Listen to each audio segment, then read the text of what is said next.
Yeah, greetings to you all, comrades. It's a pleasure to have you with us today again. And welcome to Consciousness Study Group. As usual, this is our space where we study the book or the philosophy written by Kwame Nkrumah, which is Consensusism, which is the philosophy and ideology for decolonization. So far, we are in chapter 3, which is the society and ideology. And we've been looking at various things about society. And last week, we were looking at history of a nation. And today, we are going to look at a Renaissance, African Renaissance, and the role of history, or what type of history will help us have that the African Renaissance that we need. So once again, thank you very much, and feel most welcome to those who are with us, Tatapua, Brother Benny, Brother Karanja, Brother Ifo, those who will be joining us, and to those who follow our recordings on YouTube. We really appreciate your presence, and thank you for always being with us. As usual, we'll be starting, and we are combining these two paragraphs that I've highlighted for the purposes of our review. So, Sister Tapua, please, if you're in a position, read for us, please. Greetings, everyone. I'll start the reading. In the new African Renaissance, we place great emphasis on the presentation of history.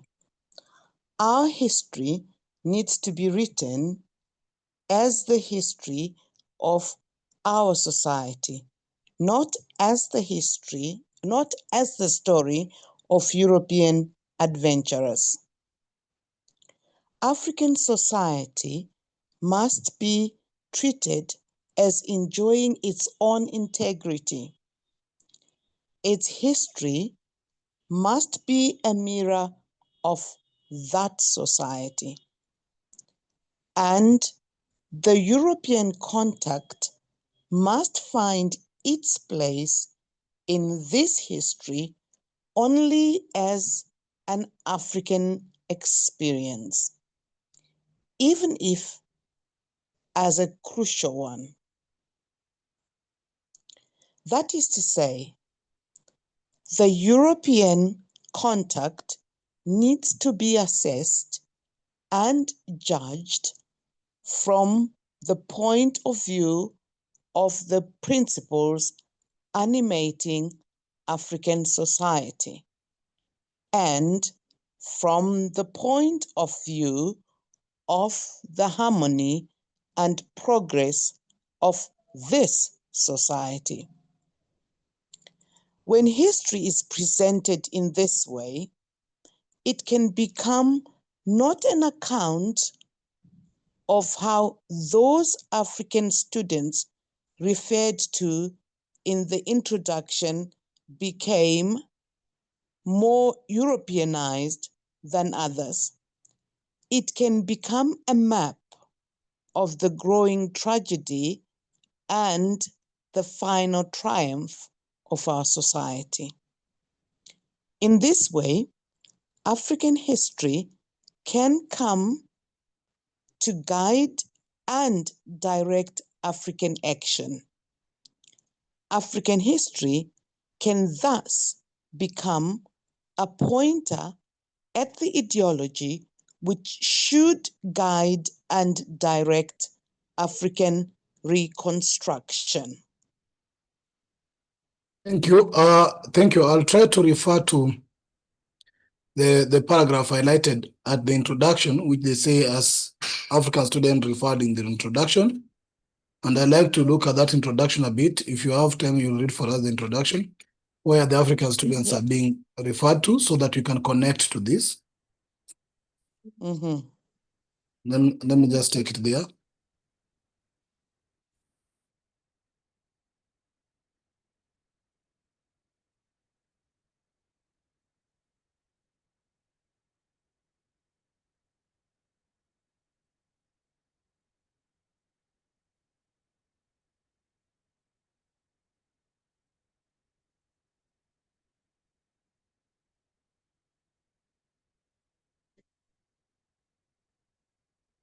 In this paragraph, which is the introduction of consciousness, Nkrumah talk about African or colonial students.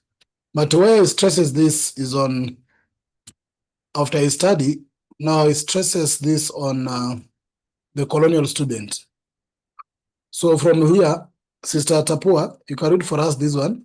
as I'll be dropping it down Yeah. a bit to where he ends the three categories of colonial students. So you'll read this and in the next paragraph, please. Okay. Yes. Okay. Right. A colonial student does not, by origin, belong to the intellectual history in which the university philosophers are such impressive landmarks. The colonial student can be so seduced by these attempts to give a philosophical account of the universe that he surrenders his whole personality to them. When he does this, he loses sight of the fundamental social fact that he is a colonial subject. In this way, he omits to draw from his education and from the concern displayed by the great philosophers for human problems. Anything which he might relate to the very real problem of colonial domination, which, as it happens, conditions the immediate life of every colonized African. Yeah, thank you. So that's where Nkrumah connects the element of the student. He went ahead to give various elements on how those philosophy could affect a colonial student. But the most important part one is this last part, which I would like you also to read for us. These are a few colonial students. Okay. Not actually that one. The last one. Finally, here the finally. Read for us that. Okay. Okay. Finally, there were the vast numbers of ordinary Africans who, animated by a lively national consciousness, sought knowledge as an instrument of national emancipation.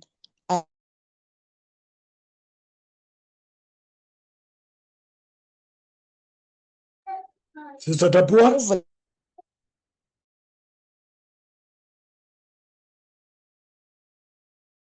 Sister Tapua. look, yes, Yeah, please yes, read again. hello. Yes, please read again.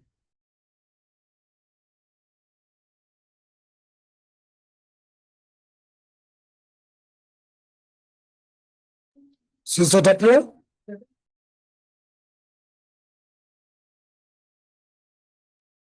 Okay, let me read it. It says that finally, there were the vast numbers of ordinary Africans who, animated by a lively national consciousness, sought knowledge as an instrument of national emancipation and integrity. This is not to say that these Africans overlook the purely cultural value of their studies, but in order that their cultural acquisition should be valuable, they needed to be capable of appreciating as a free man. I was one of them.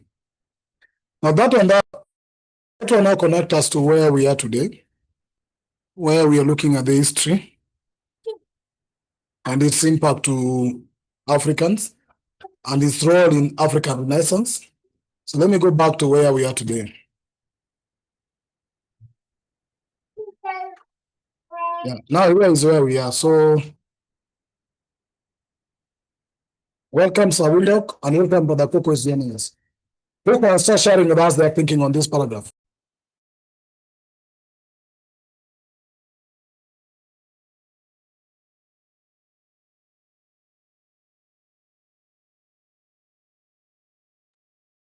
Hello? Who can share with us their thought on this paragraph? What do you think from this Sorry, you paragraph? lost me there. Okay. Sister Tapua, you want to go ahead?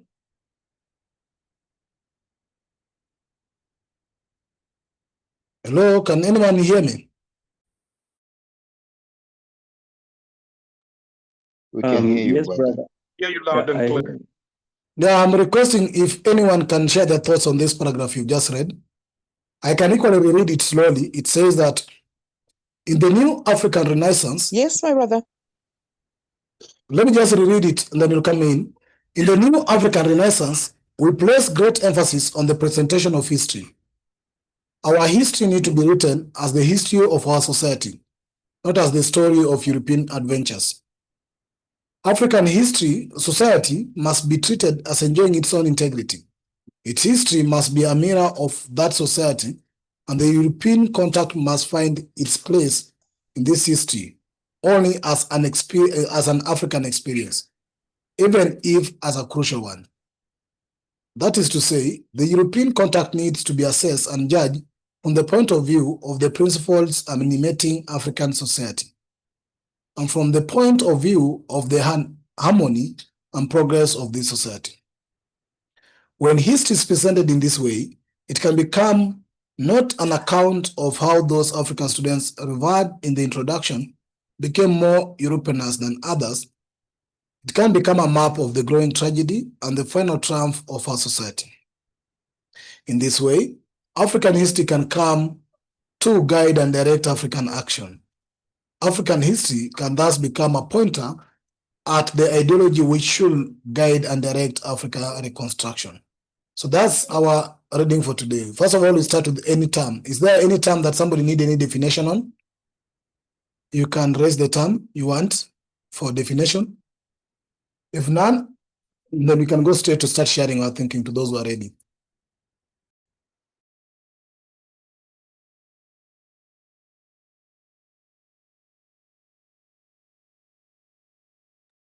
Okay, who will start sharing his thinking? Let me read my list.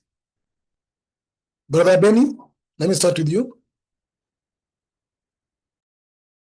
Okay, thank you. Yeah, it reminds me just a few days ago, I came in contact with a group, an association of traditional and ancestral venerators in Ghana. I think they were formed just last year, October. And the aim is to rewrite the history, which will begin with the Kemetic materials from Egypt, which they found that we African people, in terms of we, the dark people, played a critical role in those histories. You see, the way I talked to one of them on WhatsApp, but how the enthusiasm I found in the way that history has rekindled them to say that our children coming should be invented, should be children who can do almost everything for themselves. You see, I mean, I'm putting that into the picture that Nkrumah is giving us. That a history which doesn't come with that fire to make people, I mean, energize people. At the same time, as a mirror, which means that we can only assess our progress by where we started or we picked up. You see, and this is what actually is lacking today in Africa, in our schools, and even in our policy making. And the question is why? I think I will leave it at that point. Maybe others also will come in. Yeah. Good, thank you. Sister Tapua, before your network misbehaves. Yes, I'm trying to work out in my mind what we mean by African experience. Our history needs to be written as the history of our society.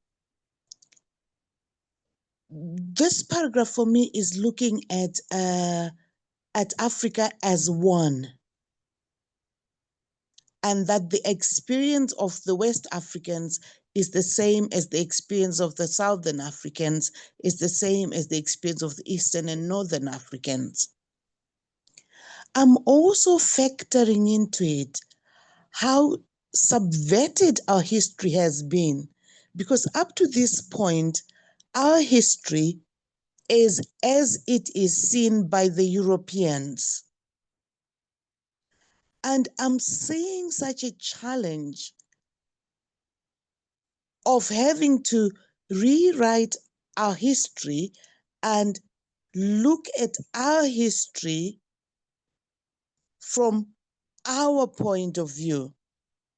And the sad thing for me is defining what our point of view is in this time in our history. Because a lot of Africans, the ones that we've always been saying we need to disseminate information to, do not see Africa from the lens of an African. They see themselves, even their own individual identities, from the lens of the European. The challenge then is, how do we help to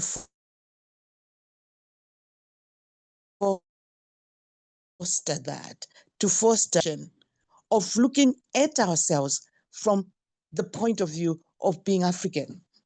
It's reminded me of a challenge that Zimbabwe is facing currently. Because of the levels of unemployment, which is almost 90% now, everyone is into hawking, selling, buying and selling of anything, anywhere. So if you come into Zimbabwean cities, you're going to find people selling in pavements. They're selling anything. There's hardly anywhere to walk. But our city bylaws and some of the laws that we have were written by the Europeans. The cities were built for Europeans to serve a certain class of people.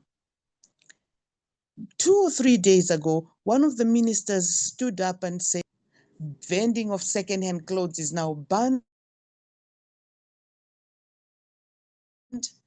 People, because they were having running battles with police during the day, were now resorting to vending at night, and that's also banned.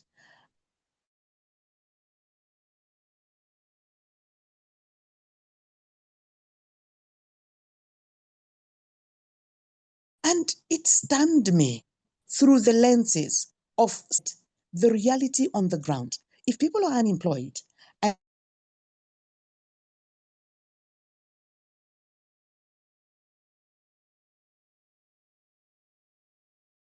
Mr. Chisomo, I can't hear you. No, Sister Tapua, I can't hear you. Can anyone hear Sister Tapua?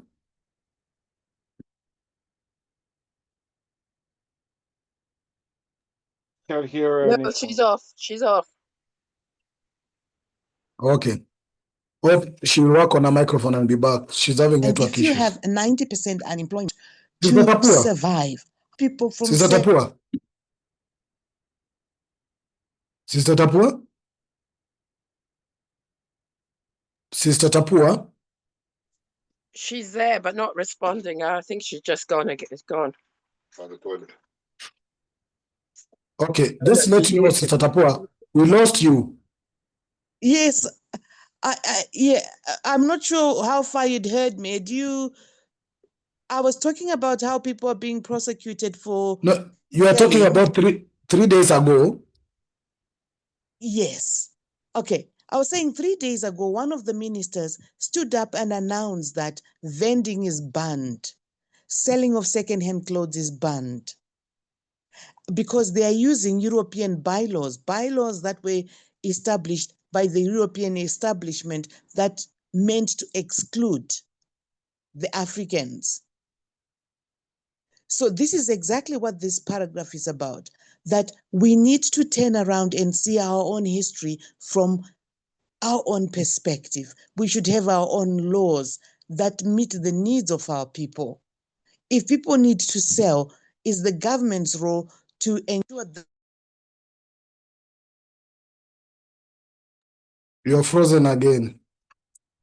I think we will go to, yes, Brother Ben. I wanted to ask Sister Sapua some question, but what I wanted to ask is that when I was in Zim, in fact, I realized.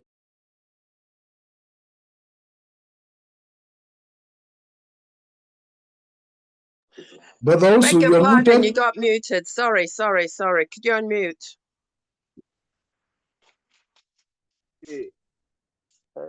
I'm sorry. I'm on now. You can hear me? Yes, we can hear you. Sorry about that. Okay. I'm sorry.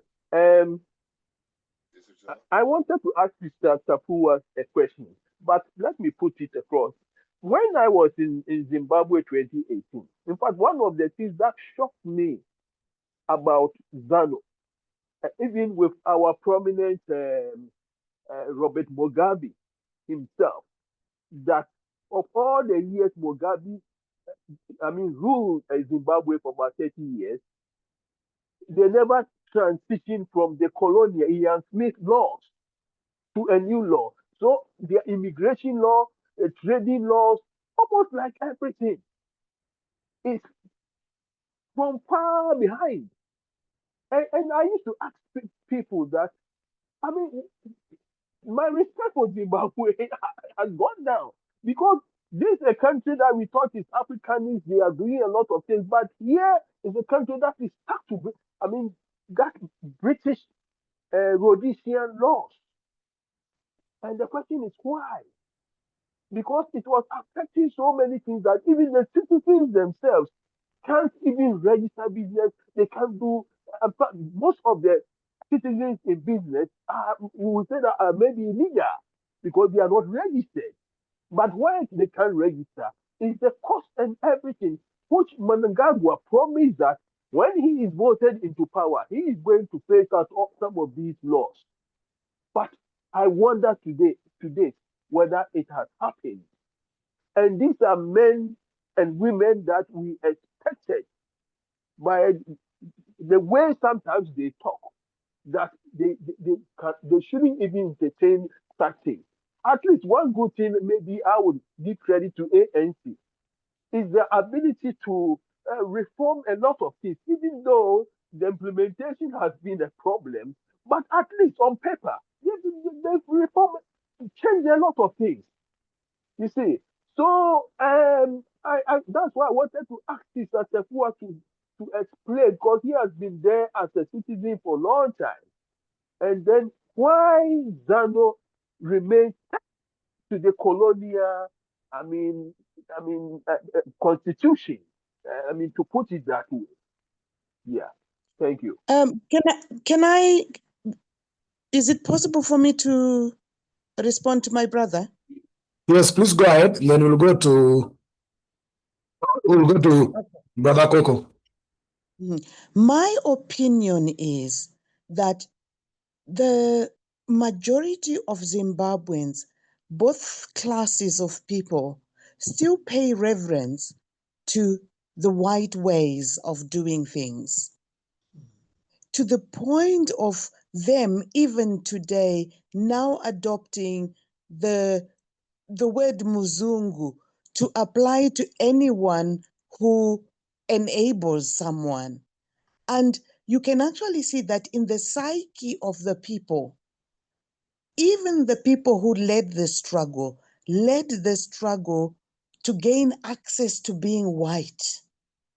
This is why, for example, at the land reform stage, people were happy to settle for repossession of land from the white people, but not resolve the reserves that were established by Smith People are still living in those reserves today. And this government is going in to destroy people's homes today, just like Smith used to.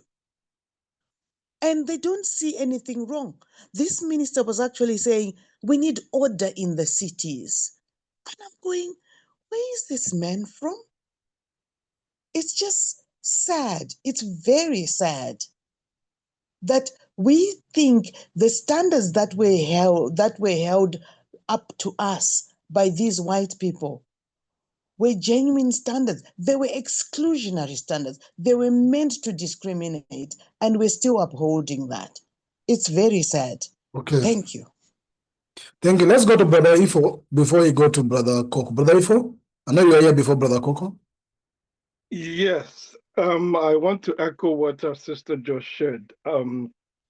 I had the misfortune of having some conversations with some people back home when I was home in October to November.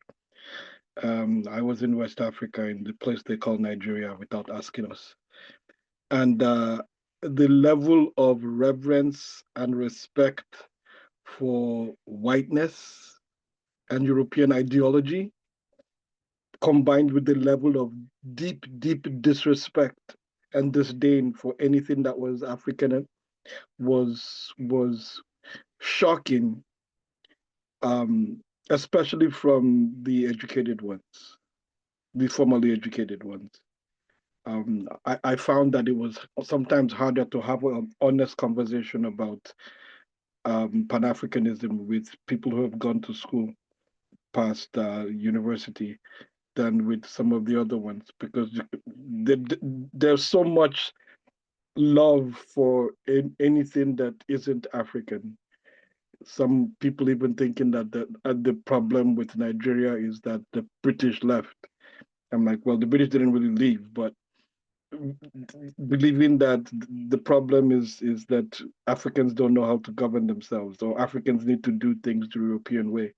The audacity to tell people in a place where you have high unemployment and people are trying to make a living and tell them that you cannot be a vendor is just really like there were even police people that I saw in Lagos who were organizing, and they were proud that they were going around and destroying people's stores, right? You know, those are people's livelihoods. So I think that there's a real need for us to reclaim our culture and our sense of pride and understanding in who we are. And also that we need to deeply, deeply disrespect and suspect anything that is European or from the colonizers from the Arab world as well.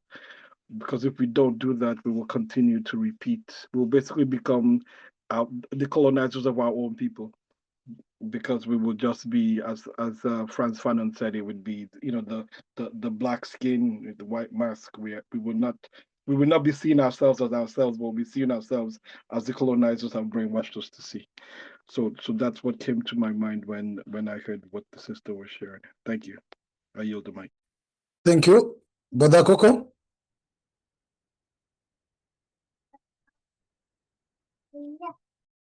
Wow, brother.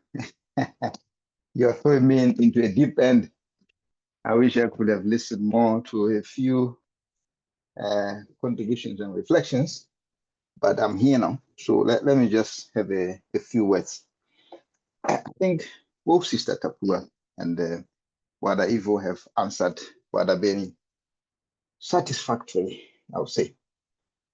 Everything stems from colonization. Let's not forget what colonization does. Colonization comes in using instruments such as religion and education, and denigrates the African way of doing things, the African way of life, the culture, beliefs, the languages, all of those things. So the African hates himself. Listen to Malcolm X's speech, the famous speech. Who taught you to hate yourself? Who taught you to hate your skin? And who taught you to hate your hair and your nose? Stuff like that. You understand? So I think it's Ngugi wa Thiong'o, professor, who coined the phrase access for access. So which means we only learn to get better, so we can get better access to their way of life.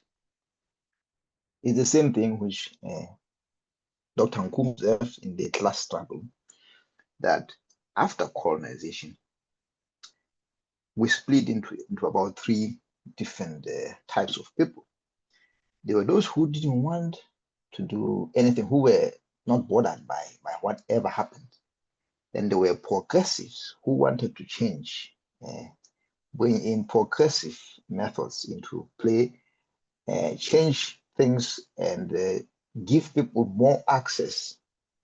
And then those who wanted to keep the colonial system as it was, we fought to keep the colonial system as it was. And religion plays an integral part in that, because most of these people went through mission schools. Even if they didn't go to mission schools, there were some way mission schools played a part in their upbringing. So colonization did not end when the white man left. Okay, I was looking at the statistics recently. In 1965, we had around 75 million Christians in Africa.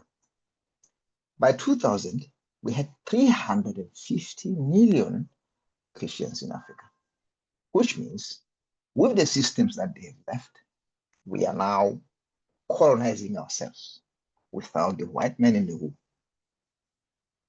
So what Sisapo is saying is right, in that most of our leaders, they just wanted to be the white man in the black skin. They wanted to occupy the high offices which the white people had left. They fought to defend those systems. And those socialist Africans who wanted to go back to the old ways lost the war. Pan-Africanism is still now fighting to get the foothold. We don't have that foothold.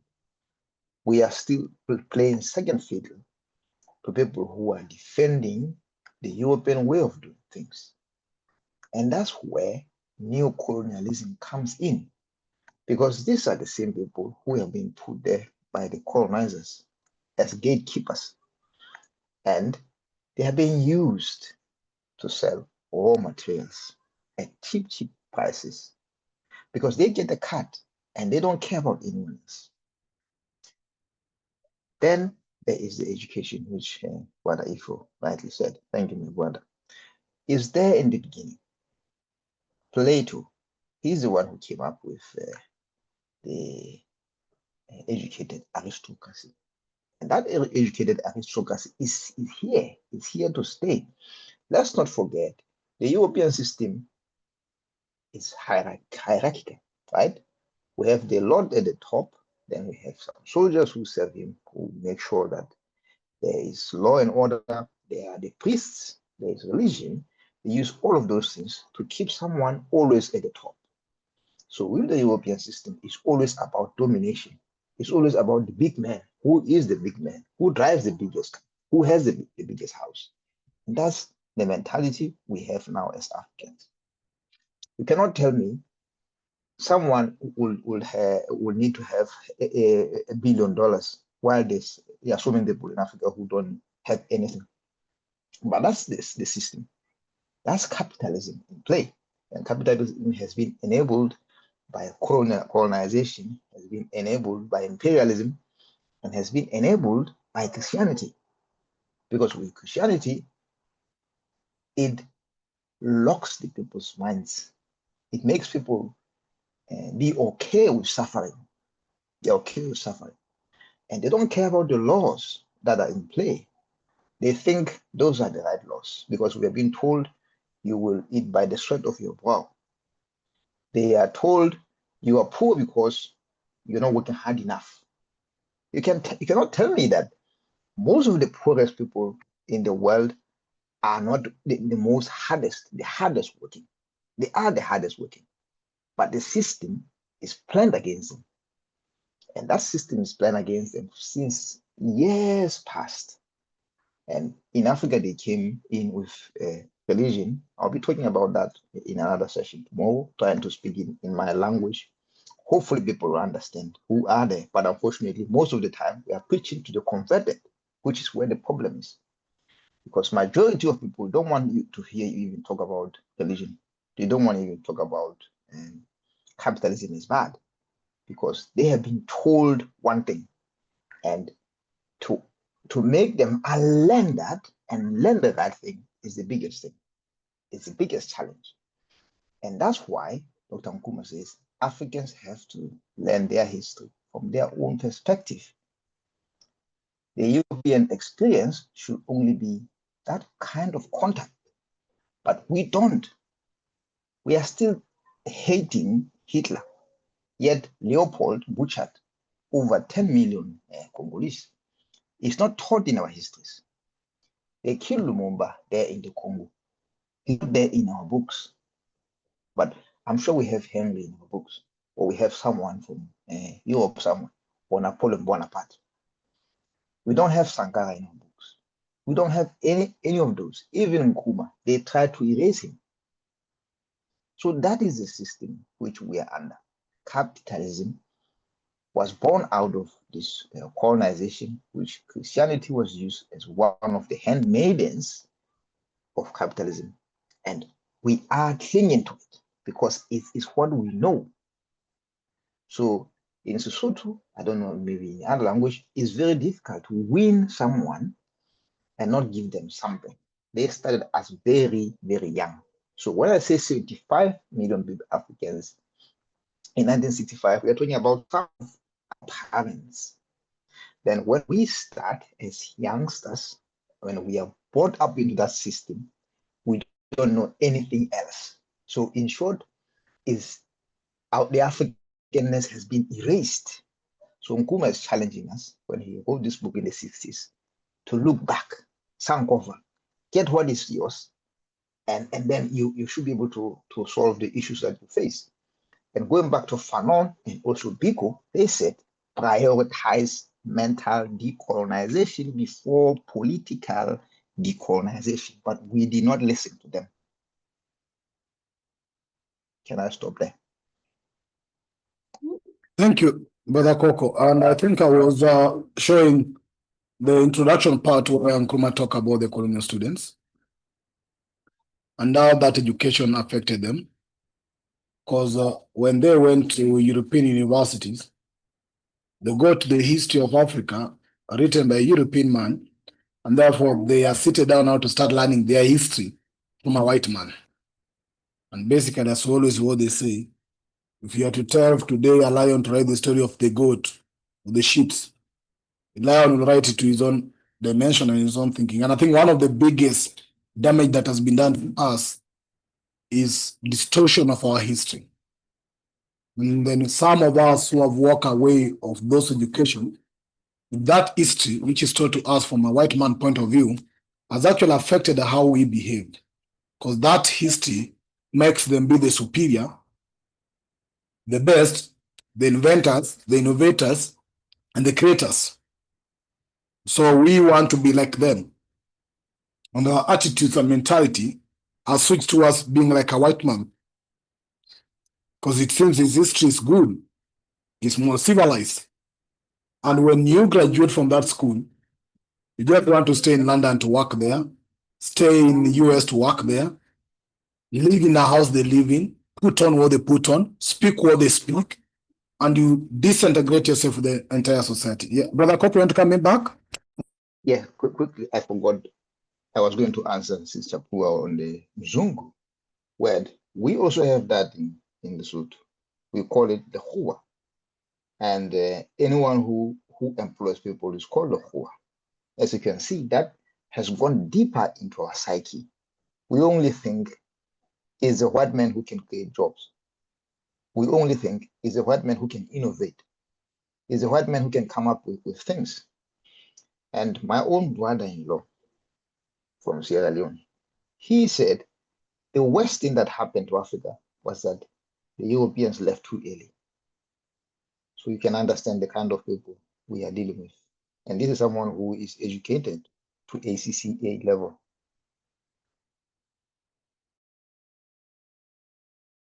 Thank you, Brother Koko. Sister Ida? I'm not really sure what I can say. I think I agree with the bit that, history seems to be very corrupted.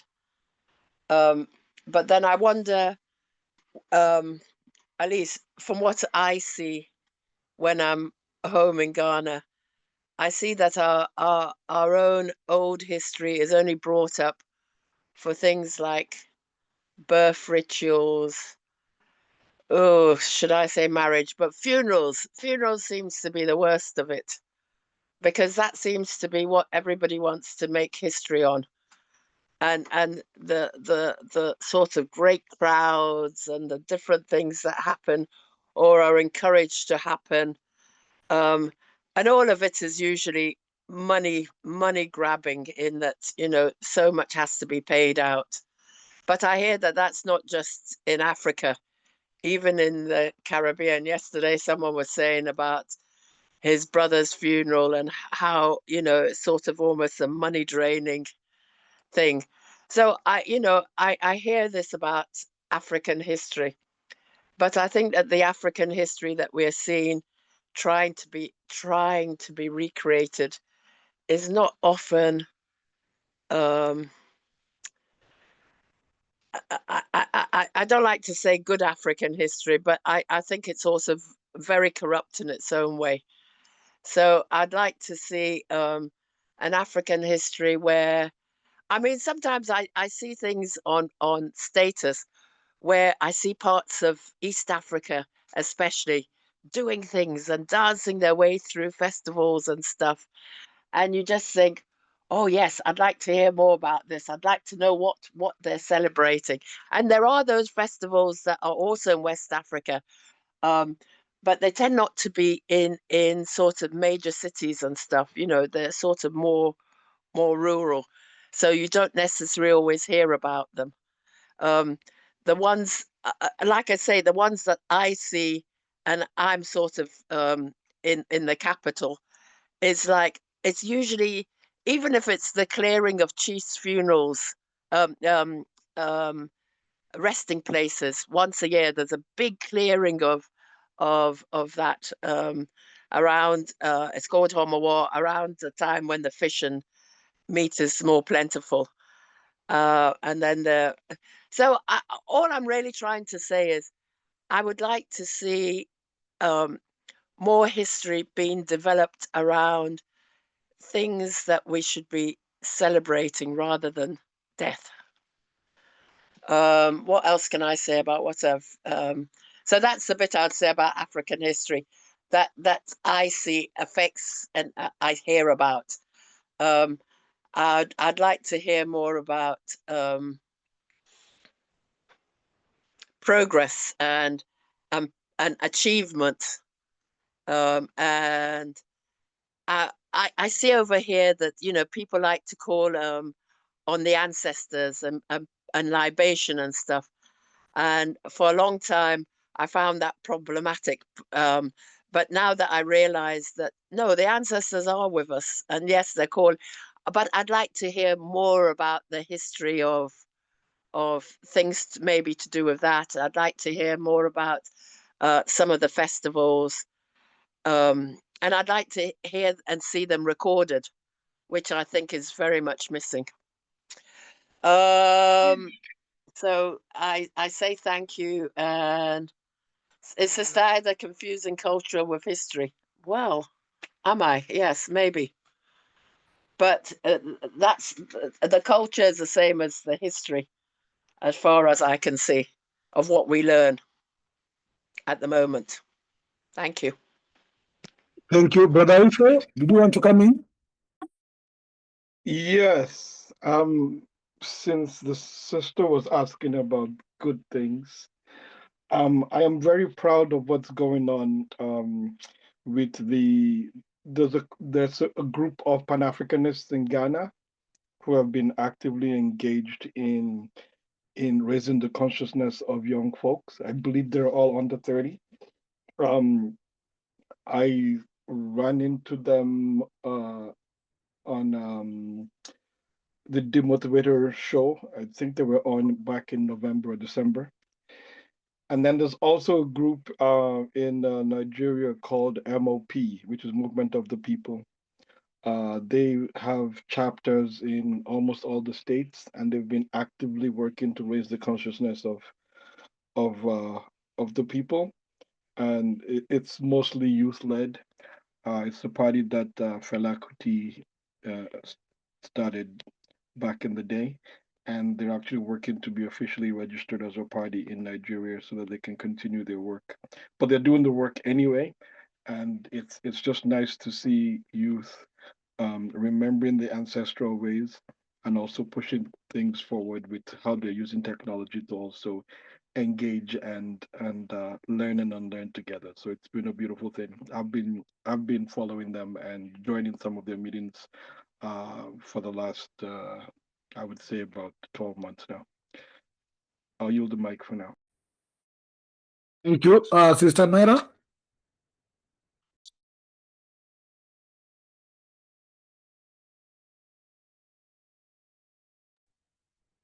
I think Miss Sister Myra said she couldn't talk in the chat. Okay. Now let's get to Brother Karanja.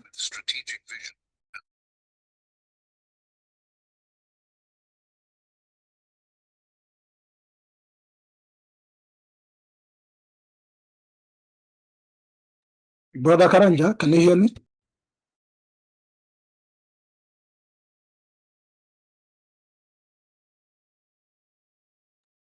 Okay. Anyone want to? Kawindok is also driving. Sister Chitome? Good evening, good evening.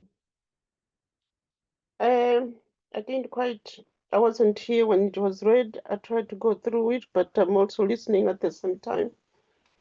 On European, what was it?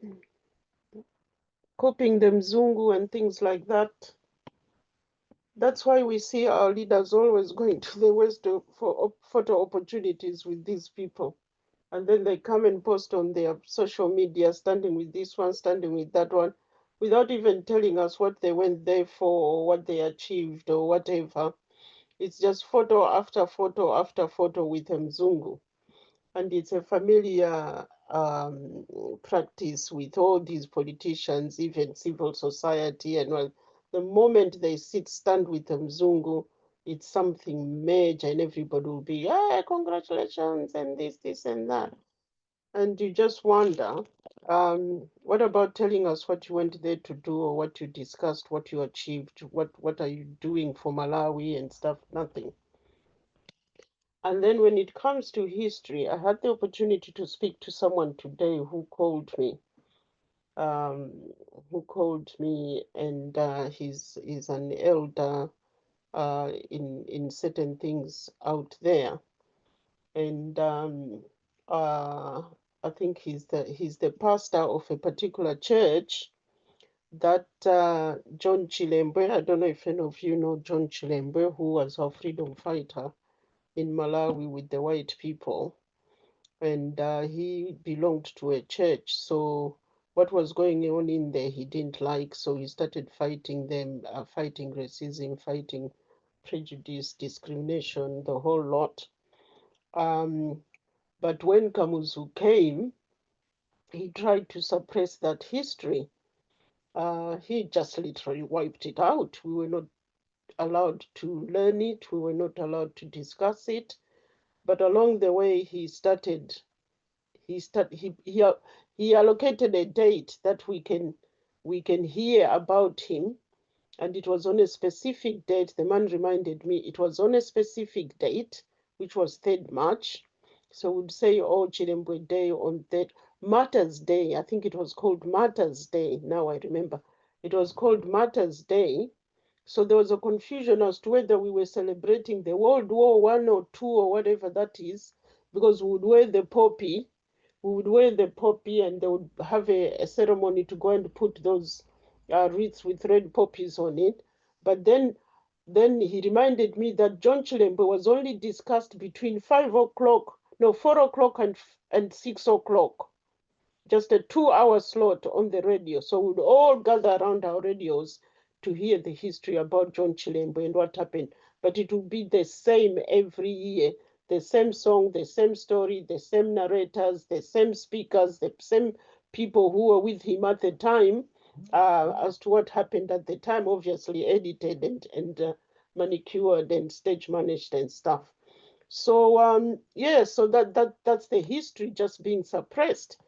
So because Kamuzu was from lived in Scotland, he introduced, to this day, Scotland and Malawi are kind of linked. And it's always, oh, Scotland, these Scotland people, they're forever in Malawi. So so when Kamuzu came, he then comes with the Church of Scotland, with all these other David Livingstones and whoever's, with Church of Scotland. So that seemed to be the major or the constitutional or whatever, however you want to put it. And then we kind of had Church of England as well, they kind of changed the name so it doesn't look like it's the same. But they were all run by people from here. The English people for Church of England, I mean Anglican, and the Church of Scotland people, they would all come from here, the bishops, the pastors, whatever the titles are, and they called it CCAP. I can't remember what the CCAP actually means. And there was a big church in the main city, Blantyre, called Blantyre Mission. So everything happened around that church, around that particular building. So when multi-party started, and then there was this guy, one of his MPs or whatever, who was then contesting with him to stop this live presidency and bring in multi-party, and him to become the president, which he did in the end, and multi-party became the thing. So when they were coming here to UK to campaign or to ask for funding, you know, opposition people, they're always here, again, the Mzungu thing, they're always here asking for funds or whatever, advice and things like that. So they'll meet the diaspora. And because the diaspora too, once that regime gone, we were kind of supporting them. And then as we were in one of these meetings, I said, can I just ask a question? Why is it that Malawi embraces Church of Scotland and not the church that was started in the country by a Malawian who was the freedom fighter, who kind of took off this colonial stuff and whatever, paving way for Kamuzu to come to then take over? How did we end up with Church of Scotland and not this one? And then he goes, oh yeah, that's true. I said, this other church, which is called PIM, Providence Industrial something something. I said, that should be the constitutional church, not this other one. So he says, oh yeah, that's true, that's true. So when he became a president and they came back again and said, oh, remember that question? We've started using that church instead of this one. And now they hold events and here and then he changed the March date to a different one in February. So there's no mix up. It's just Chilembe Day, but in February. So the February date then became Chilembe Day, and it's celebrated every year at that particular church. And it's a big event. They all go. So when president changed, the following one also followed the same system. So now Chilembe is being discussed and his history. But by this time, there have been so many generations that today's generation does not even believe in the story. So some of them are, it's fake, it never existed, blah, blah, blah. I think it's the people who don't support, who support Kamuzu's party, MCP, which is there today. They're still trying to dismiss, to say, oh, John Chilembe was never. So we start from Kamuzu, because Kamuzu wanted the story to be about him, not all the other people who fought before him. So that's what I can say for now. Thank you. I want to take this conversation a bit further. I know Brother Usi, you hand this up. And greetings to members who have joined us, Brother Anjola and Mother Mafole. Now, let me put this into context in regards to this text. In the new Africa Renaissance, we place great emphasis on the presentation of history.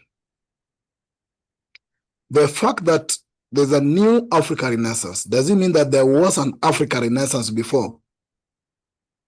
And there's a new Africa Renaissance that is either coming or did it pass, or Africa is still in the new Renaissance. There's a question I'm just asking to members present. But Nkrumah says that that Renaissance must place more emphasis on the presentation of history, which means if there was a Renaissance before, it never placed more emphasis on the history. Not only the history, but the presentation of that history. Now, Nkrumah goes on to say that of our history as African people, not as Ghanaian, Kenyan, and the rest, because our history existed before Kenya existed. Our history existed before Tanzania existed. Our history existed before so-called tribes existed. Therefore, our history as African people need to be written as the history of our society. Our society, not as the story of European adventures. And it's true, all that we come across in the context of Africa is the stories of some Europeans who are on their exploration, on their church missionary things. There are so many of the things that they were doing up. And they present that as a history of a people, which means the history of a people must go deep to understand the society of a people. How do the people live and conduct their way of living as a society? Now, Nkrumah says that African society must be treated as enjoying its own integrity. Our own integrity in terms of our history. Our history must be a mirror of that, our society. Which means so many things we are told about Africans who are fighting, tribalism, these so many things. It's not the history that mirrors our society. And the European contact must find its place in that history only as an African experience. Which means the part of exploration and missionary, enslavement and colonialism is just part of our history. It's not the history of Africa. And it cannot be treated as that is the history of Africa. No. And that is to say, the European contact need to be assessed and judged from the point of view of the principle animating African society. And from the point of view of the harmony and progress in this society. So somebody should not judge our history based on the contact of us with the whites. Somebody cannot judge how we lived as a people just because of the experiences a white man wrote in terms of our history. Our history must understand the principles of our society. And from the point of view of the harmony and progress of our society. I think that's very crucial. That's what I'm feeling in chapter 1, in this paragraph 1. But anybody want to come in regards to speak to the text? Anybody? Brother, Yes. Brother? Hi, Brother Penguin. Good evening. Can you hear me? Yes, I can hear you. Okay, so from the text that I can see, I think one thing about history is we need to be able to communicate the rules of communication. We also need to understand the importance of history is a way that comes with a lot of philosophy and metaphors So we need to understand at what point are we making the statements first, and what kind of views do we want to implement in the society. Creating a tragedy has different direction towards making sure that the kind of Africa we want to build lies on the fact of knowing where we stand and also understanding how the culture of Ubuntu is being built across different levels.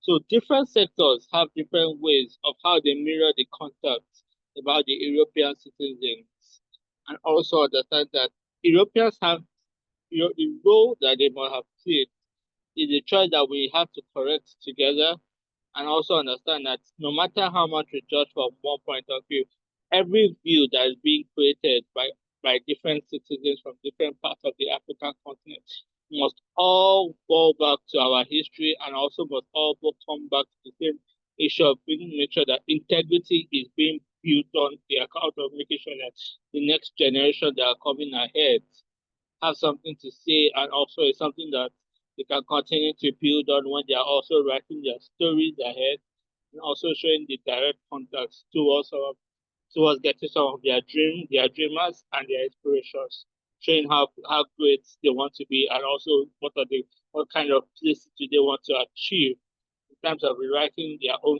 being able to contribute their own part of the story towards the greater culture that is being left in the African society, towards by making sure that everyday assessment is being introduced towards different African students, and also making sure that it's necessary that parents are also involved from time to time in the different activities of where they find themselves enjoying themselves, going through an academic experience, no matter what kind of situation that they find themselves being positioned in the African society. Thank you very much. Thank you. Brother Ifo? Yeah. Yes, I'm Yeah. First, I want looking at the to. text, Brother and Benny? I Brother Benny? Allow Brother Ifo Yes. to go first, then I come to you, Brother Ben. Okay. Brother Ifo? yes, I agree wholeheartedly. Uh, Even when I was taught history in school back in the day, um, they only talked very, very briefly about what we were doing before we were invaded.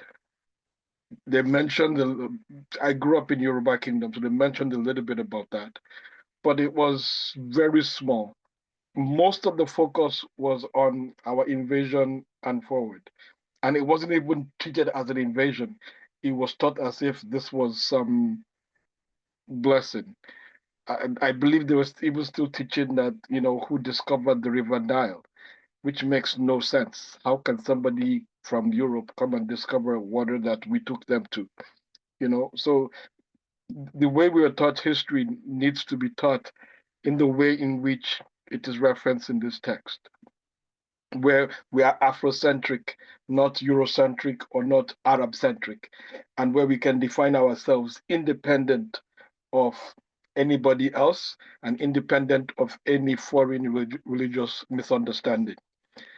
I say misunderstanding because I find that a lot of the religions or the ways in which the religions of our enemies have infused themselves in our society has created a hate for ourselves, and a belief that we are somehow lesser than.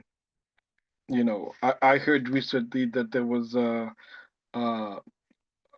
someone who was preaching in a church in Kenya, and he spoke about the fact that um, Jesus could not possibly have been a white man, and they almost lynched him in that church.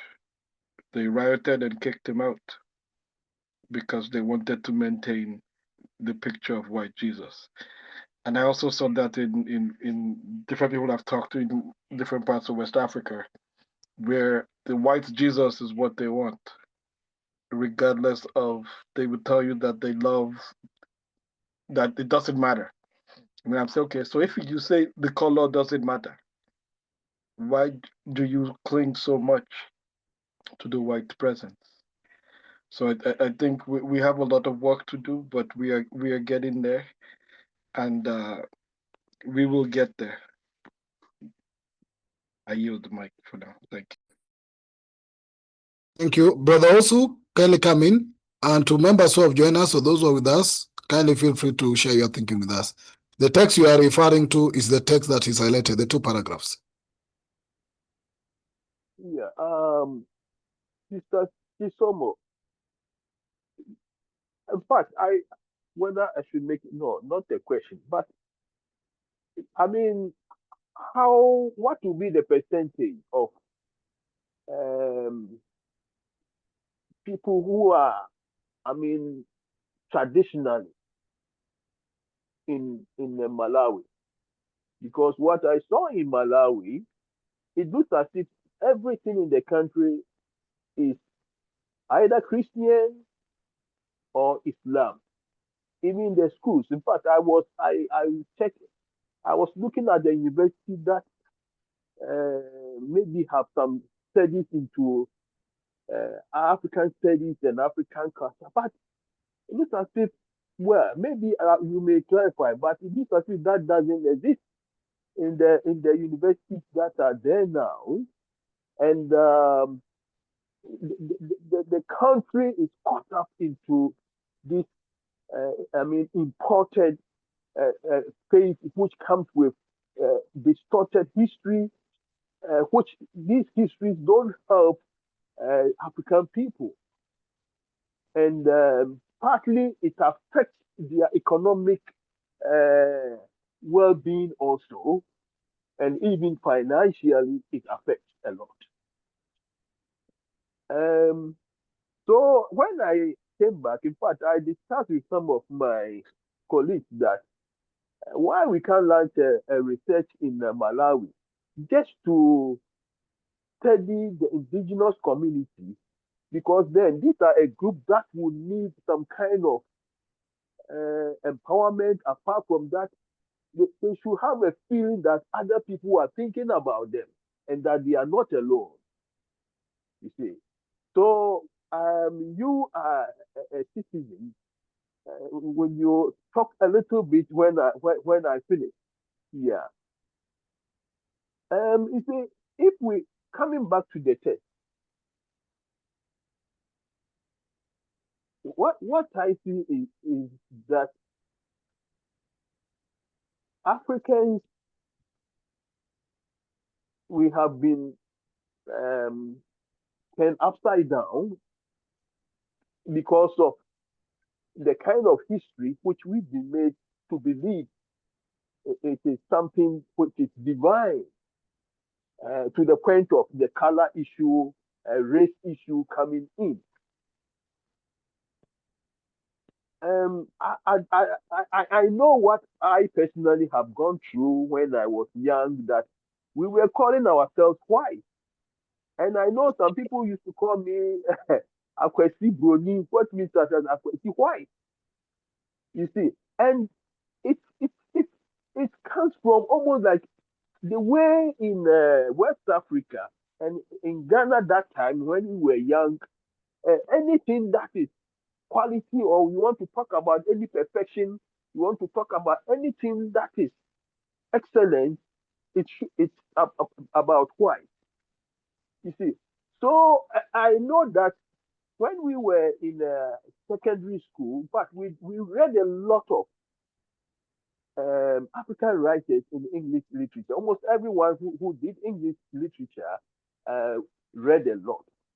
But no matter that, um, I have come to see that most of my schoolmates have become pastors.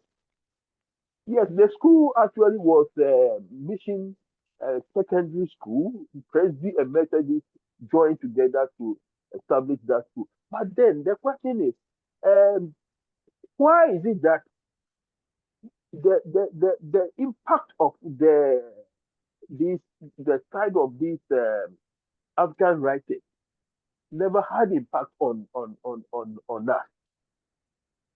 personally, I changed when I came to South Africa.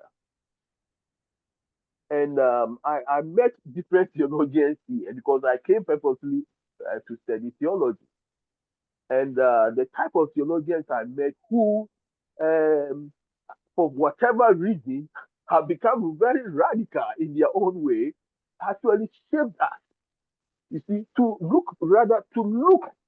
be critical of certain things. It was as if they were telling us that be critical. Because I remember one late De Grucci who said that, Professor De Grucci, who said that, look, he wake up in the morning worrying about a black man because a black man wakes up to pray to God for breakfast. Why is he wise? He just asks, what should I use my money to do? You see, and he put it in the context that he wanted us to think because he was teaching us theology and development. But then here he can see that black people, African people are stuck. And when it comes to economics and finance, you see, but if we also look at it that way, the whole thing comes to what I want to say to end my comments now is that, for instance, if you take Malawi, you take Zimbabwe, you see, these are some of the countries also that the history has been woefully distorted. Zimbabwe, I remember 2004, when I was looking for some information to, no, not 2004, 2008, I wanted something pre-colonial history. In fact, I searched and searched and searched. All the books in the library, I went through history here and there. Everything started with Livingstone. So I have to give up. Until later, I think 3 years later, that on the internet, I came across some Mapungubwe and the rest. But then, as far as 208, I'm a good searcher. I went through books on the history shelf on the UKZ and Pietermaritzburg, but I couldn't find any book that actually was satisfactory, that it talks more deeply into pre-colonial, but every book would start with David Livingstone. You see, and the same thing from listening to Sister Chisomo, I could find that it might have happened to Malawi too.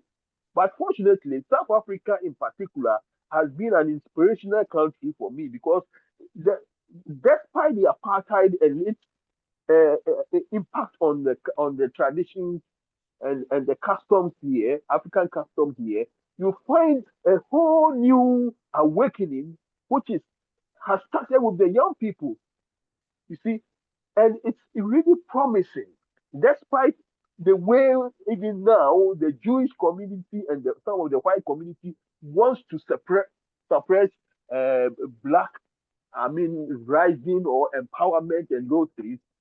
Yet the way things are moving in South Africa, when it comes to the African tradition and culture, I'm even impressed. Even though the traditional leaders having themselves come into it, but there seem to be like a borderless how do I put it? It's just borderless. I mean, people are just moving in a particular direction that, look, we want to go back to our tradition. We want our ancestors. We want to be African. And it gives me inspiration a lot. And Ghana too, as I'm talking, I'm seeing that, like our brother mentioned, there are certain groups that are also rising over there, but Nigeria is pathetic. In Nigeria case, which is the largest on this continent, and has had the greatest African writers and people that actually propounded our cultural revival, yet for whatever reason, Nigeria has become whitish and very Europeanized and Americanized also. Thank you. Thank you. I see Sister Tapua Sandisa, but before I go to you, Sister Tapua, I think I want to move to the second paragraph a bit, where it says that when history is presented in this way, and what we are referring to, the way we are referring to is the last sentence in the first paragraph, which says that is to say, the European contact need to be assessed and judged from the point of view of the principles animating African society. From the point of view of harmony and progress of the society. Now, when that history presented in that way, it can become not an account of how those African students referred to in the introduction became more Europeanized than others. It can become a map. So the right history of our people, the right history of our society as Black people can become a map of the growing tragedy and the final triumph of our society.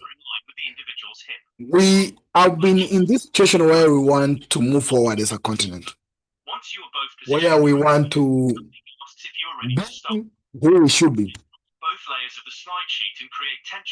But one thing that stops us from where we want to be is the lack of this history. So when this history can be viewed in a manner referred here, it can be the map of growing tragedy and the final triumph of our society. Somebody says Sankofa, which means before we decide how we move forward, we must know ourselves. We must know who we are. And to know ourselves, we must know our right history. Funge mlango. And he said, in this way, African history can come to guide and direct Africa action. And I think that's why there has been deliberate efforts to distort that history. Because the day we know who we are, the day we know that we were one and we are still one people, the day we know the power in us, the day we know our commonality, and as Nkrumah says that the intrinsic forces that unite us supersedes the superimposed differences, which means the differences in us as a people are imposed differences that are there to serve some certain goal for certain objective. And until we go beyond that and we know who we are as a people, our history as a people, and the value of that history, that history can direct our action. That African history can thus become a pointer at the ideology which should guide and direct our African reconstruction. Things have become like Ubuntu.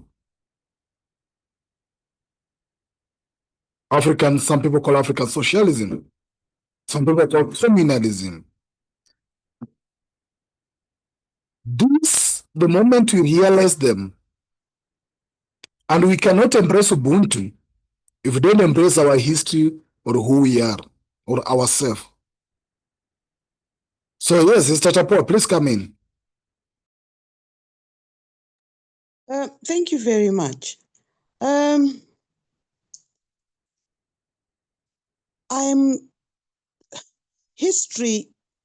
African history is long. African history is the longest history in the world. When we're talking about African history, which African history are we talking about?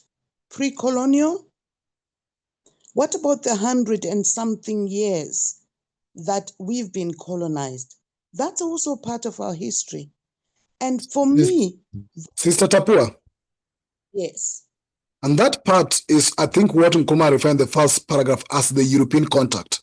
And he says that, in that paragraph says that, and the European contact must find its place in the history only as an African experience, even if as crucial one. So that part of colonization, exploration, evangelism, enslavement is just part of our history even though it's a crucial part of our history as well. Please go ahead. Okay, thank you. The reason why I'm pointing that out is when we're saying we need to know ourselves, when we are admitting that amongst ourselves, there are people who are not able to see what you just said, the African experience, where we actually say intellectuals and middle class and upper class Africans are not able to see beyond that. That makes our challenge greater. I am looking at um, the sentence, the part of the sentence that reads, its history must be a mirror of that society.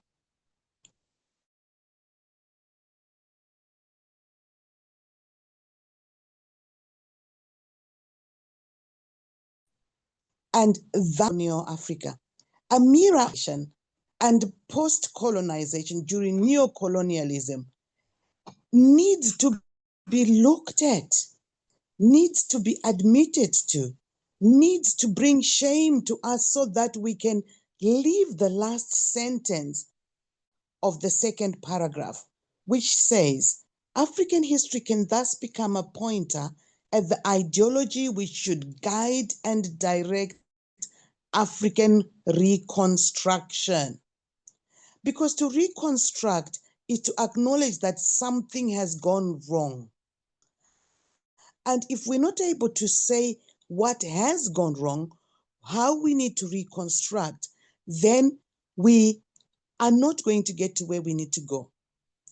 My brother talked about the differences between the South Africa, his experience of South African connection to traditional African ways of life and other Africans' connection. Here's my perspective. Apartheid helped to maintain the African traditional way of life in South Africa because they excluded the Africans, which meant the Africans deliberately or unintentionally had to face their Africanness because they were not accepted across the line. Whereas the British and the Portuguese were expert, particularly the Portuguese, at assimilation. They'd say, if you have this, then you can be one of us. And this is how, for example, there is now conflict between Zimbabweans in South Africa and South Africans, because Zimbabweans in South Africa appreciate whiteness and they know how to integrate.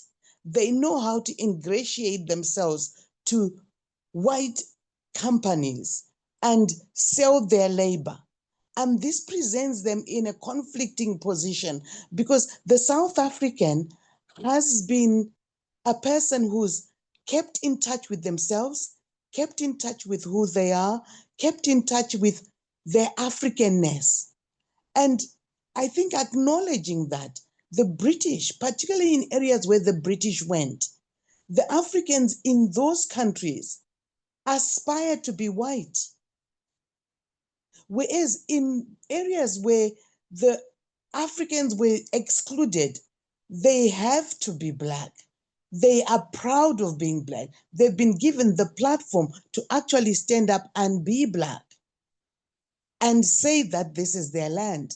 Whereas the British, we've adopted everything British, the land ownership. I sat in a car today listening to someone saying, oh, my sister passed away and their 5 children who are all remarried. They're home as nobody. They have someone else to look after it. And I'm going, oh my God. We are being driven by the Eurocentric way of looking at things, which is not practical for us. And even our understanding and connection to our land, to the land, is driven by Eurocentric. So when we're saying our history, it needs to mirror our history. We need to make sure we're specific about which history we're mirroring so that we don't get ourselves into trouble and find ourselves being led by intellectuals who want to be white. I yield. Thank you, sister. Some people haven't spoken, but if you wish to come in and speak, please let me know. If you don't speak or don't raise your hand, then I don't need to pick those who have raised their hand.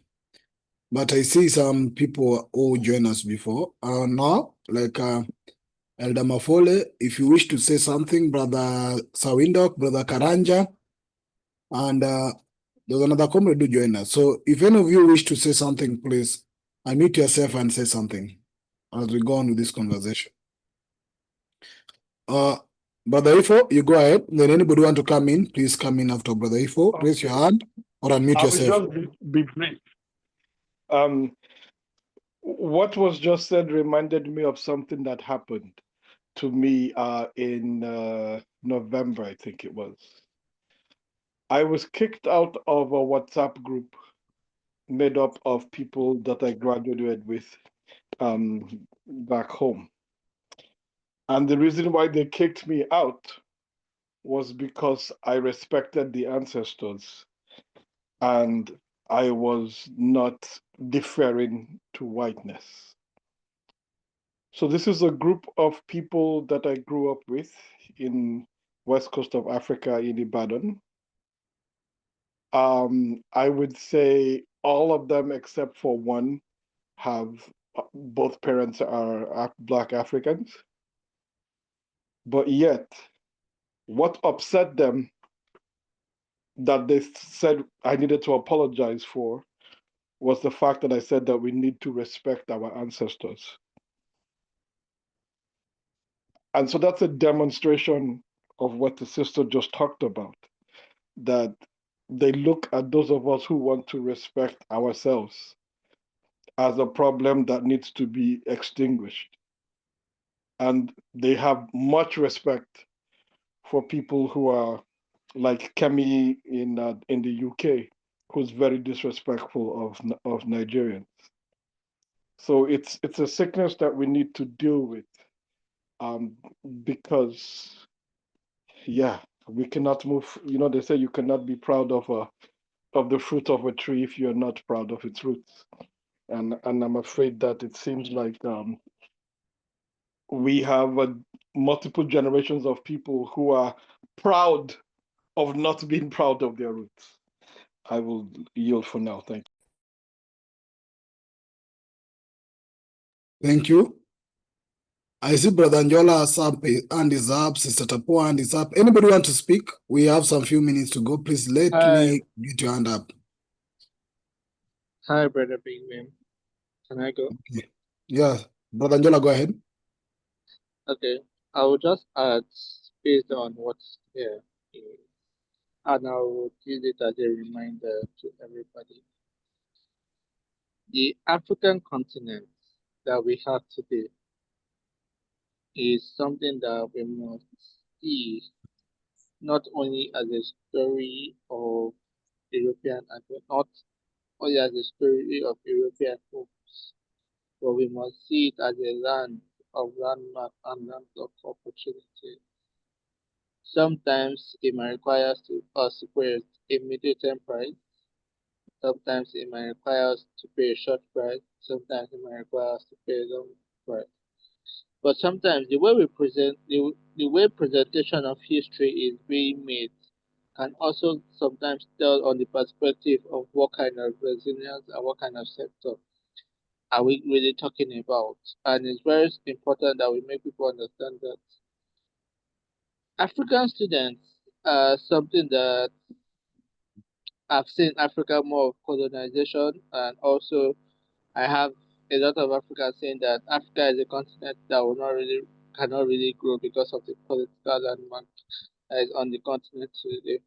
But let me remind everybody that whether we are trying to build the Africa that we want, or whether we are also trying to leave a legacy basically on the Africa that we have ahead, the colonial rule should not really be our main, does not really belong much to the kind of growth that we want to see in Africa, but rather we should take the opportunity to be able to learn and to be able to build on what kind of issues are there based on the analysis of the current events that have been taking place in different parts of the region, which helps us to be able to either motivate, bring up ideas, or also see it as a way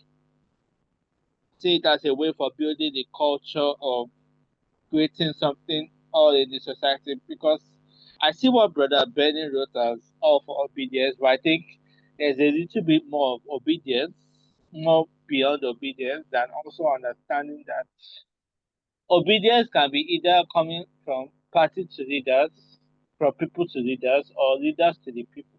So it depends on the kind of situation that we all find ourselves, and also understanding what part of issues do we want to really address in terms of colonization and in terms of creating an economic sustainable future for Africa. Thank you. Thank you. As I try also to bring an element to this, how do we get to understand our history? Is through education currently. Back then, it was a story passed over to the next generation. And in fact, in Swahili context, we don't have a word for history. We call them the old stories or the stories of the past. So they're not history, they are old stories. But here Nkrumah says how education could impact what a person looks like. And that education is what you introduce even feel like history. And Nkrumah said that a colonial student does not by origin belong to the intellectual history in which the university philosopher are such impressive landmarks. So that history that we are being introduced to in that university level is not our history. The colonial student can be seduced by these attempts to give a philosophical account of the universe that he surrenders his whole personality to them, to those histories and philosophy that is being taught. Now, when he does this, he loses sight of the fundamental social fact that is a colonial subject. In this way, he omits to draw from his education and from the concern displayed by the greater philosophers for human problems, anything which he might relate to the very real problems of colonial domination, which, as it appears, condition the immediate life of every colonized Africa. So you don't even appreciate or understand that the challenges you're going through is one way or the other tied to some colonial or colonization or that domination or your subjugation. You don't even accept that you're a subjugated subject. Nkrumah says if that happened, then he explained it here that with a single-minded devotion, this colonial student now meanders through the intricacies of philosophical systems. And yet, this system did not aim to provide any philosophical account of the world in the circumstances and conditions of their time. For even philosophical systems are facts of history. By the time, however, that they come to be accepted in the universities for exposition, those philosophical instances have lost their vital power, which they had at their first statement. They have lost the vital power with the head at their first statement, and they have shed their dynamism and polemic references. That's why they have to verify what you have to be taught, the curriculum. They have to have a department to look at it, sieve it to ensure that it's worked to their interest. Now, this is a resource of the academic treatment which they are given. Now, the academic treatment is the resource of an attitude to philosophical systems, as though there was nothing to them but statements standing in logical relation to one another. Now, this defective approach to scholarship was suffered by so many categories of colonial students. Many of them were handpicked and, so to say, carried certificates of worthiness with them. These were considered fit to become enlightened servants of the colonial administration. So this is the impact. Now you are being armed with universalism, you forget about yourself. And with this way, you don't remember anything. But let me go ahead and give another person opportunity whose hand is up. Anybody, apart from Sister Tapua, anybody want to speak? before I give Sister Tapua Mark? Anybody? Can I speak, please? Okay, Brother Coco, go ahead, and then I'll come to Sister Tapua. That Demafule is gone, because if he was here, I would have loved him to hear him talk about this. Because let's not forget, the colonial system had to run. It had to continue running with its servants. Hence why it had to denigrate the African way of doing things and not give you critical thinking or the education that help you with critical thinking, that help you with entrepreneurial skills, that help you with everything that will in the end outcompete the colonial system. You understand? So it was in their interests not to have a larger private sector, a booming private sector in the colonies. Hence, the only education they provided was for people to continue to serve the colonial system itself. So enough education just to serve the colonial system, but not to challenge the colonial system. So that's the problem. But let's come back to where the issue is. The issue is not knowing who we are, because we have been taught outside our own sphere of indigenous knowledge. It's all been, what do the Europeans see about us? So this is what he's saying to us. Start to think about what you see about yourself. What do you know about Africa? And as Dr. John Henry Clark always says, education, history is a compass, right? It's a map and it's a compass. It helps you mark the point of departure, and it also helps you where you should be in time. Hence why he is keen on us learning Afrocentric history, appreciating what we have done as Africans, and then building from there. But the system which we have, as Sister Tapua has said, is a system of assimilation. That assimilation helps only those who conform to assimilation. Those who don't conform are punished severely. And that punishment is by impoverishment, is by leaving them out, is by creating the new aristocracy. The aristocracy based on education, the educated elites. But unfortunately, as we said, educated only to have accents for access. So they're not thinking. And I can see why Brother Ifo was kicked out of his group, because he's challenging the comfort zone in which the people have been living. It creates that mentality of being comfortable with yourself, is being comfortable with your suffering, just as what religion does. Religion helps you with your suffering. It helps you to bear your suffering, hoping that in future things are going to be better, or in another realm called heaven, you're going to find your salvation. So this is where he's saying to you, learn your history, know your history. And again, don't start to borrow other people's histories and make it your own, which is what they've been doing with religion. And you can call that theological prostitution. It's been happening, of course, because we don't know who we are. It's a sign of identity crisis, which we have suffered as Africans. But when we know ourselves, we will not suffer from identity crisis.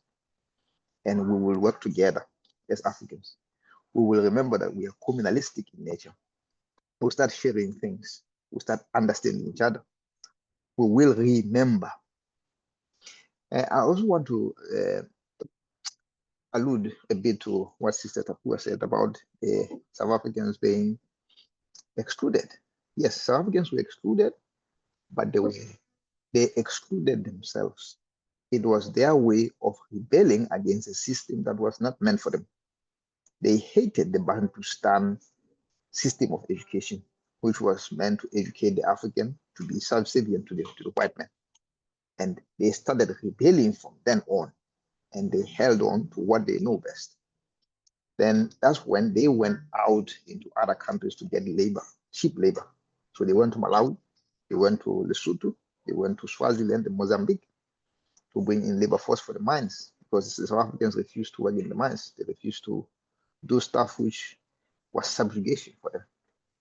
So it wasn't just because they were excluded. They did not want to be part of that. Thank you. Thank you. Okay. As I said, I think it was Sister Tapo as well as Uzand was up. We are actually almost coming to the tail end of this conversation. In the next 10 minutes, we'll be ending. And I'll wish if Brother Mafole will speak, please to go ahead and speak. But let me first of all go to Sister Tapo. Sister Tapo, then we get to Brother Mafole in the few minutes remaining. Thank you. Mine is just a practical something that we can do.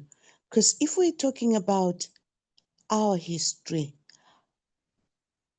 instead of waiting to rewrite our history, which they have hidden away somewhere in their archives, I know because a lot of the information that we're getting on our pre-colonial history is coming out of archives that were hidden from us in order to destabilize us. What I'm proposing we do is, as we go about our daily life's experiences, we need to challenge things in a way that's cordial, yes. I remember today I was about to buy some fruit, and the lady who was selling it said, "Oh, Miss Muzungu, it's seedless." And I looked at her and she looked at me. She was selling seedless fruit as a point of sale, that I should be attracted to seedless fruits. And I said, "Do you realize what you're saying?" And he said, "No, but it's good." And I said, No, it's not. Because you have lost the power to grow that fruit because you don't have the seed.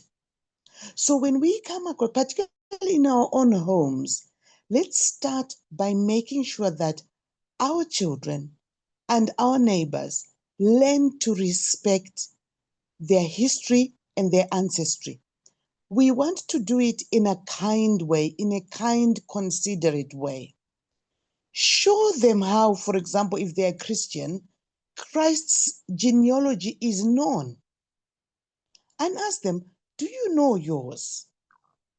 Is it important to know yours? Yes, it is.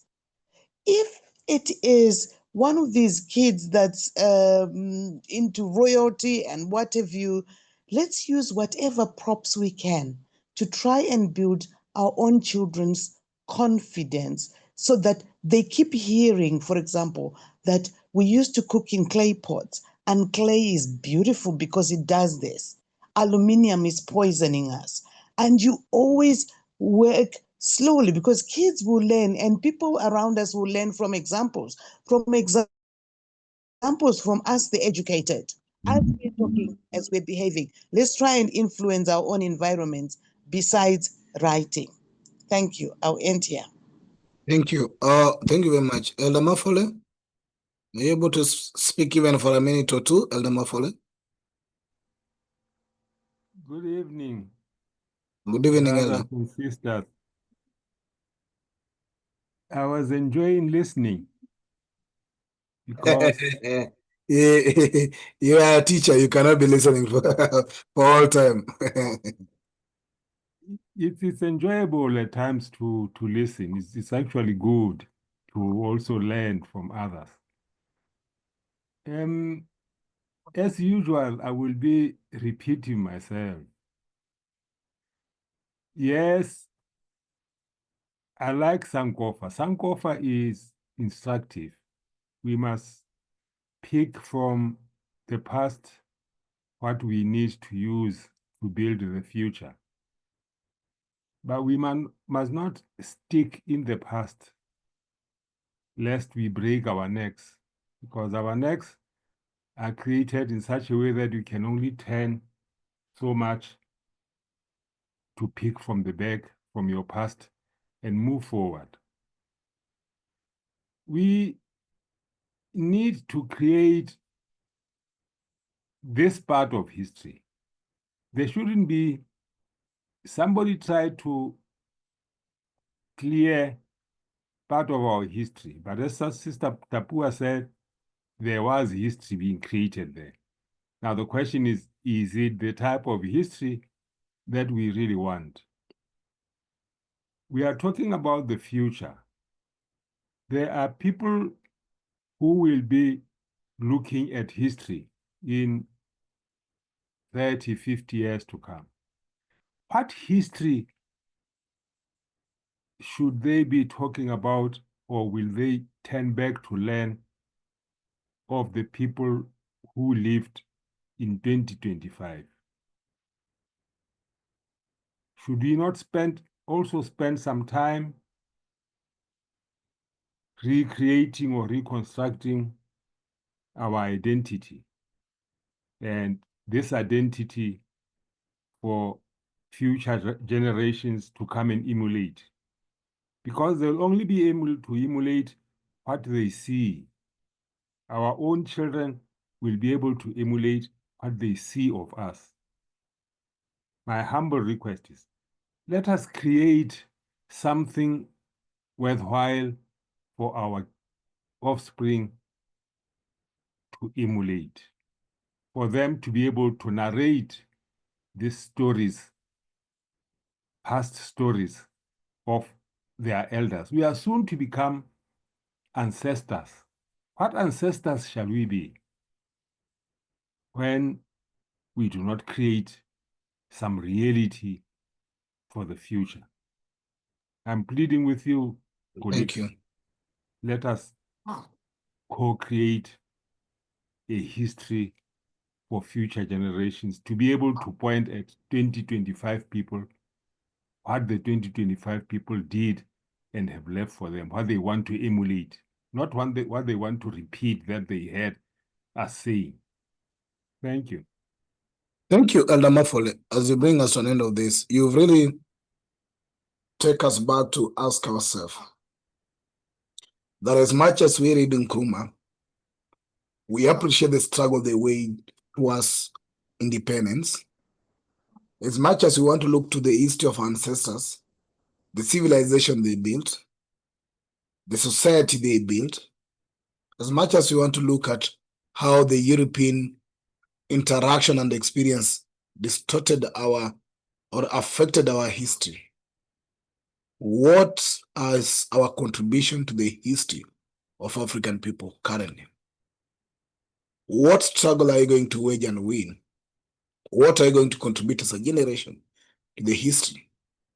The generation that won independence is gone. What is our generation achieving and contributing to this history? Are we going to fight for our African identity and contribute to the identity of our people? Because that identity, again, is rooted on our history, on our understanding, on our culture. Is that what we can give to the next generation so that as they come up, they know themselves? They know who they are. Because as you pointed out, Elder Mafole, the biggest struggle in the coming generation is the struggle for identity. If you don't know yourself, if you don't know who you are, if you don't know your culture, then you'll be a slave to the next generation. And that's the quote of Swahili that says, whoever leaves his traditions and culture is a slave. Mwacha mila ni mtumwa. So let's reflect as we go along in the African Renaissance, the new African Renaissance that you are creating. What Renaissance are we giving as a generation to the next generation? So having said that, comrades, I really want to thank you all for this conversation today. And I'd like to request Sister Ida to end for us this conversation for today.